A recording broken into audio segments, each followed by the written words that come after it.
is Chris Clemens. I'm a Ball State graduate, and today I am a consultant for marketing programs in the commercial baking equipment industry.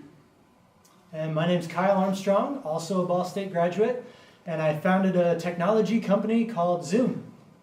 We went to high school together. We've known each other for a long time. I'm a little bit older, so Yeah. he was really good friends with my younger brother, but Yeah. we went to high school together. We both came to Ball State together, and then just followed each other. I knew him when he had no beard Yeah. and short hair and When I was a little more clean cut. a little more clean cut. But And I knew him when he wasn't hanging out with billionaires. So.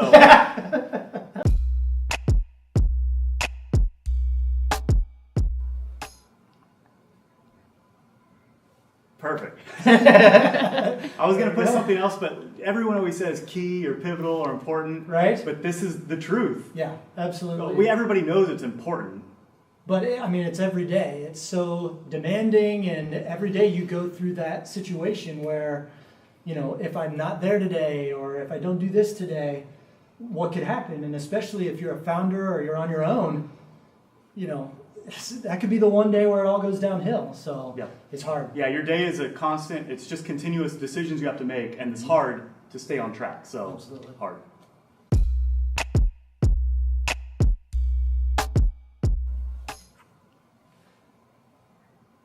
Ooh, I can see that's that with good, him. yeah. Mine is a little more just plain old descriptive. Watching Kyle's presentation, I come more to understand that being a solo entrepreneur, it's a lot different, but it's still, we have a lot of the same challenges. Right. But, Right. yeah. It's the same thing in that every day's different and you never know what's going to come. But really, I think for you, it's more you rely on yourself. I mean, nobody else is looking at you for answers or what you have to do. You just kind of get to go with it. Yeah. For me, there's kind of a lot of pressure. I mean, and you got to be stubborn. You got to be willing to, push through and keep paddling, because every day, if you make the wrong decision or you're not willing to make the decision, it could get sideways pretty fast. So you kind of got to be stubborn and bullheaded and just believe in yourself and go. Yeah, and I would say I prefer being a solo entrepreneur right now. My whole presentation was about being anti-comfortable and always challenging myself, going to that next level. And when I look at him and hiring employees, that scares me. So I should probably take my own advice and get a little anti-comfortable. But right now, I'm kind of happy just being solo. Yeah.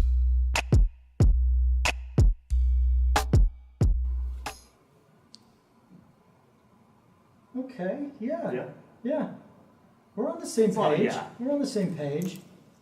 I think like drive and dedication is probably Right. the same. My main thing was purpose. Yeah. And I think, your whole presentation was about 9 years of going through all the ups and downs of those waves. You got to have that purpose, because it'd be easy to just, Right. Obviously you got to have drive, dedication, Yeah. fearlessness, and tenacity. But if you don't have that purpose, none Then of those. there's no point. You got to funnel that into Right. one direction. The first wave comes and crashes, and it's like, you what's can the be point? as fearless as you want, Yeah. but you can always, Right. quit and go off in a different direction. That's a really good point, because if you don't have, I love that. Now I want to change mine. If you don't have that purpose, there's no point. The first wave comes, the second wave comes, the third wave comes, and you haven't made it to the third wave. Let's be real. I mean, you get crushed and it's whatever. Yep. I'll go get the desk job again. So, no, I love that. But I do think, I think that fearlessness, it goes back to your anti-comfortable too.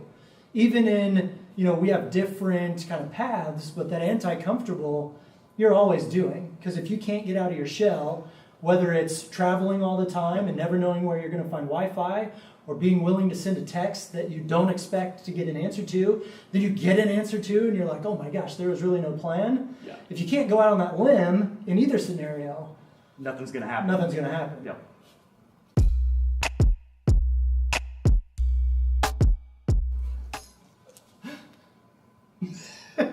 Of course. Yeah. No. I don't know how you can even say me. I'm homeless and I travel all the time, but just sitting through his presentation, talking about the 9 years of ups and downs of these waves, and not even, some entrepreneurs are just driven by creating businesses, right? So some people just love to create businesses. I've met very successful people that have created different businesses in different industries or different schemes.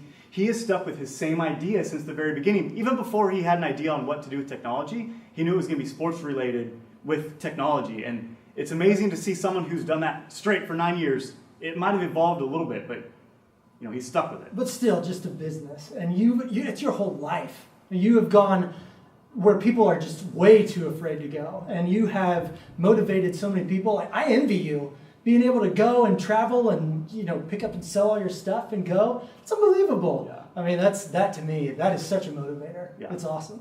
It's hard to answer, but it's awesome.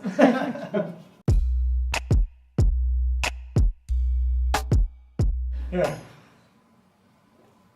Yeah, I would say that too.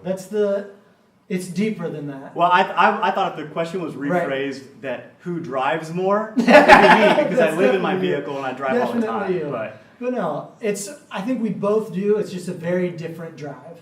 You know, we've taken very different paths, and I think both pretty unconventional paths, but Absolutely. It's forced us to, you figuratively and literally, drive a lot, but figuratively drive. I mean, you have to, no matter what, because even though maybe mine is more driving a business sense, yours is more in a lifestyle sense, and if you don't have the drive and the purpose and everything we talked about, I mean, what are you doing? You're not going to do it. Yeah. You're just going to go back to what you did go back before. to a desk and buy a house, and that's it. Yeah. So, no, it's definitely both. Yeah. It's just different. Any entrepreneur has to have that drive to stick with it, especially that long. Right. And he's been doing a lot longer than I have. Mine's only been 3, 4, 5, maybe I'm at 6 years now. But anyway, he's been doing it longer. So it's a lot of drive that you got to stick with it. And that's maybe the key component of entrepreneurship is you got to have that.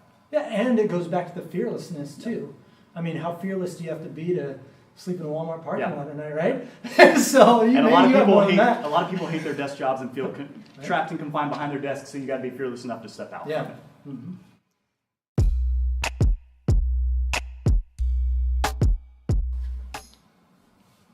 It says Starbucks. Anywhere that I can get uncomfortable. Yeah. Yeah, I put Starbucks, and I don't necessarily just mean the company Starbucks, but for me, working and being productive, I do best in coffee shops, cafes, where there's a lot of energy around me. I just put my headphones in, and especially if I don't know anyone, I'm not having any conversations, I just need that energy around me to get things done. Right. And I think this is a really good representation of the different paths. Yours looks a lot different, and the way that you need to take care of business looks a lot different. And for me, it's getting uncomfortable in the sense that, you know, there's a lot of things that I need to try to make happen. That's just different from what you do, and that's fine.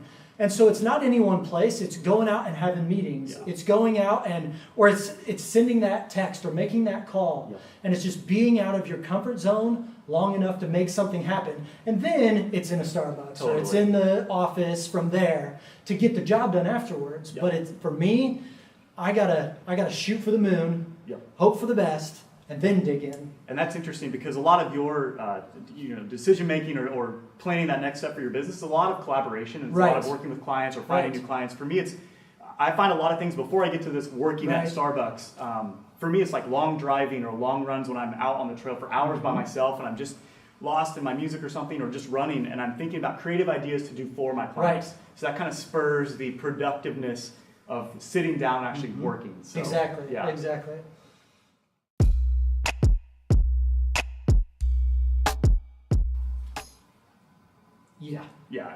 I'd much rather before. And this is easy for me because